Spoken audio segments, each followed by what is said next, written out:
Terceiro ano. Para você que achou que ia voltar, sassaricar e bagunçar na escola e usar o seu uniforme novo, ainda não foi dessa vez. Temos aí o PET 3. Terrimou. PET volume 3, terceiro ano, história, semana 1. E o tema é o fascismo e o nazismo contra a democracia. Antes de entrar na atividade propriamente dita, lá vamos nós para entender um pouco do fascismo e do nazismo. Fascismos podem ser compreendidos como comportamentos políticos que demonstram uma preocupação obsessiva com a comunidade, vista como vítima de uma grande humilhação, o que torna necessária a utilização de cultos para unir e purificar seus membros. Tais cultos devem ser realizados sob a liderança do chefe do partido único, de base popular e nacionalista, agindo com o apoio das elites tradicionais, contrários às liberdades democráticas e com objetivos de limpeza étnica e expansão externa por meio da violência armada. Esse é um trecho do livro A Anatomia do Fascismo, de Robert Paxton. Vale muito a pena ler ele. Nos anos que seguiram a Primeira Guerra, o cenário da Europa era desolador. Destruição, desempregos, protestos, greves, insatisfações com governos democráticos e a defesa de um governo forte, dirigido por um líder e um único partido capaz de guiar as pessoas no rumo certo. Essas ideologias desenvolvidas na Europa são ideias do fascismo e do nazismo, que logo se propagaram por várias partes do mundo. O fascismo italiano, criado e idealizado por Benito Mussolini, as principais características eram nacionalismo extremado, subordinação do indivíduo ao Estado, a valorização da guerra, ódio às democracias liberais e ao comunismo, e desprezavam a liberdade de pensamento e de escolha. O governo de Mussolini. A Itália saiu da Primeira Guerra com perdas enormes, perdas materiais, e não obteve os territórios que esperava como recompensa da sua participação ao lado dos aliados. Faltou um S aqui, né? Mas não é um A, isso aqui não é S. Aproveitando-se do orgulho nacional ferido, surgiram muitos políticos oportunistas. Um desses políticos foi Benito Mussolini, que fundou o Fazzi Italiane de Combattimento, movimento nacionalista extremado. Isso aí é eu tentando ler em italiano, tá, gente? Desde cedo, o movimento fascista demonstrou intolerância e agia com muita violência física. O governo de Mussolini, em 1921, o Partido Nacional Fascista já contava com 300 mil filiados. Após a marcha sobre Roma, o rei da Itália cedeu à pressão e nomeou Mussolini primeiro-ministro. Inicialmente, Mussolini, no seu governo, procurou manter as aparências, conservando as instituições de um Estado liberal, mas em seguida iniciou a construção de um Estado totalitário, intimidando e reprimindo opositores do governo. Em 1924, nas eleições fraudulentas, conseguiram a maioria no parlamento. Em 1926, criou as leis fascistíssimas, que só devia satisfação ao rei, dissolvia partidos, caçava mandatos e criava a pena de morte. Intitulando-se Dulce, reforçou seu poder por meio de uma aliança com a Igreja, quando assinou aí o Tratado de Latrão, em 1929, com o Papa Pio, onde reconheceu o Vaticano como um Estado independente, neutro e inviolável. A Igreja reconhecia e legitimava o governo de Mussolini.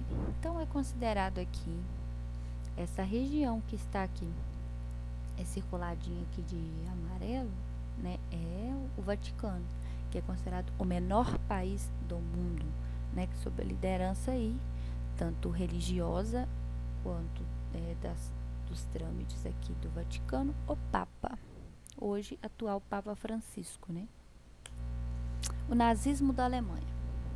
Assim como o fascismo italiano, o nazismo alemão também tirou proveito da conjuntura herdada da Primeira Guerra para ganhar espaço e poder. O Tratado de Versalhes foi considerado aí injusto e humilhante.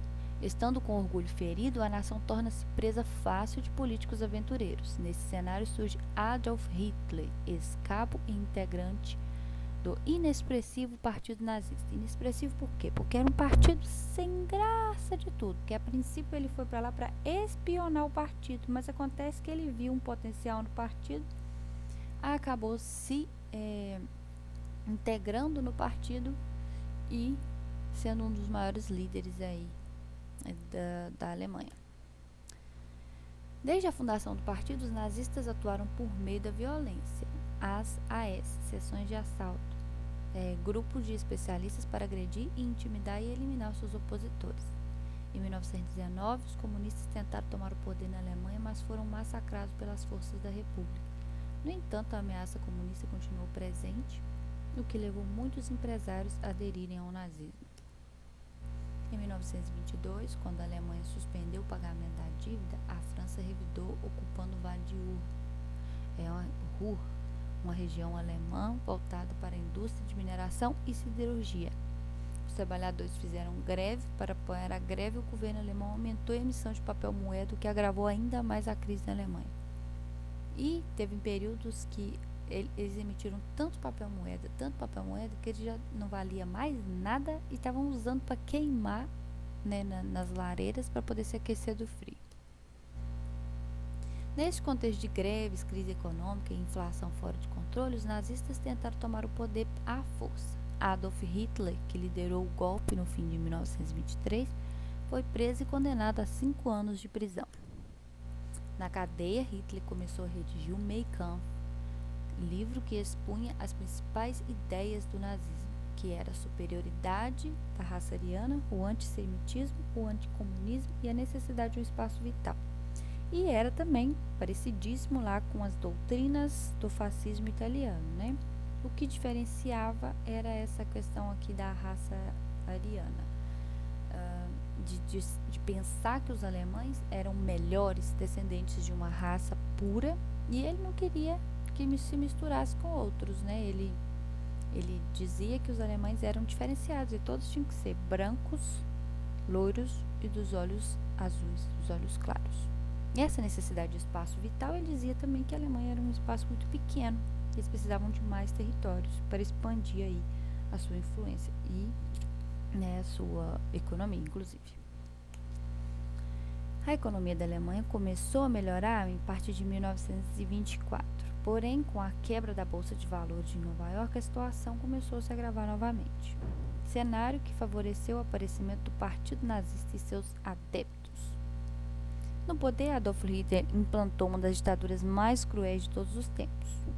No campo econômico, não fez reforma agrária, não melhorou os salários e deu maior liberdade à ação de trusts, que é aquela empresa que busca até da matéria-prima até o produto final para ser trabalhada e produzida pela única empresa.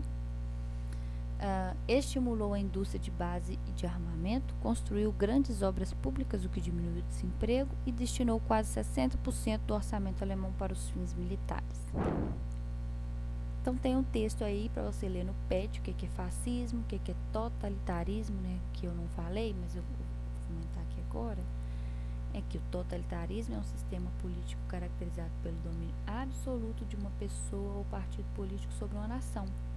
Dentro do totalitarismo, a pessoa ou partido político no poder controla todos os aspectos da vida pública e da vida privada por meio de um governo abertamente autoritário. Então vem os conceitos fascismo, totalitarismo e nazismo. Tem aí mais um texto aqui embaixo, né, sobre o fascismo e o nazismo. E nós vamos para a atividade. Por qual motivo o governante Benito Mussolini escolheu o fascismo? Isso está nesses textos aqui, tá? Nestes e nesse aqui. O crescimento do número de comunistas e socialistas na Itália levou amplos setores da sociedade, sobretudo aqueles pertencentes às elites, a buscar alternativas para manter o capitalismo. A opção escolhida foi o fascismo. Então, tanto o fascismo quanto o nazismo, a opção escolhida para manter a influência do capitalismo e diminuir essa insurreição que surgia a favor do socialismo e comunismo nos países, eles começaram, né, principalmente aí os industriais, as pessoas mais influentes, os capitalistas, a apoiar aí os regimes fascistas, né, o regime fascista e o nazismo. 2. Qual foi a base do fascismo e quais pontos eles tinham em comum? A base de seu fátio era formada por indivíduos de classe média que tinham 3 pontos em comum: oposição à democracia liberal, forte nacionalismo e ódio ao comunismo. Descreva como o partido fascista chegou ao governo na Itália. Então eu peguei só o finalzinho do texto onde fala que, né, que o partido fascista, reunido em um congresso em Nápoles, decidiu marchar sobre Roma com o objetivo de reivindicar uma maior participação no governo. Em 28 de outubro de 1922, procedida da ocupação de vários prédios públicos, a famosa marcha sobre Roma não encontrou resistência. O rei fez de Mussolini o primeiro-ministro do Estado italiano. Os fascistas chegavam ao poder. Atividade 2. Analise o texto a seguir e responda a questão abaixo. Aí tem o textinho, né? E vem, explique por que o movimento nazifascista é definido pelo autor como um movimento contra-revolucionário.